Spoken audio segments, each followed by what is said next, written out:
आत्यांनी वगैरे सांगितलेलं आहे त्याप्रमाणे मी सांगतोय की हे जे शिवाजी महाराजांच्या आधीपासून कसबापेठ म्हणून हे प्रसिद्ध गाव होतं, त्याची ही शेवटची वेस होती, कसब्याची वेस. आणि हा वेसेवरचा कसब्याचं ग्रामदैवत म्हणजे कसबा गणपती. याची दुसरी वेस जी आहे ती कुंभार वेस आहे. ह्या बाजूला दगडी नागोबा ही तिसरी वेस, आणि तिकडे गावपूस मारुती. तिथे नवाकाळ आणि जुनाकाळ भैरवनाथ अशी 2 मंदिरं आहेत. तर ह्या 4 मंदिरांनी वेढलेलं हे पुणे गाव होतं त्या काळातलं. शिवाजी महाराजांच्या काळात जेव्हा गाढवाचा नांगर फिरवला गेला होता, त्याच्यानंतर शिवाजी महाराज आणि जिजामातांनी येऊन इथे सोन्याचा नांगर फिरवला.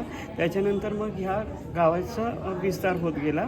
मग हे गाव पुढे नंतर पेशव्यांच्या काळामध्ये वेगवेगळ्या पेठा आल्या, असं हे विस्तृत होत गेलं. आणि ही मूळ जी ग्रामदैवतं आहेत ही एक दगडी नागोबा, पहिलं मानाचा गणपती कसबा गणपती हा, त्याच्यानंतर तांबडी जोगेश्वरी, जुनाकाळ, नवाकाळ, भैरवनाथ ही यांची जुनी मंदिरं आहेत इथली पुण्यातली. जय श्री माताजी.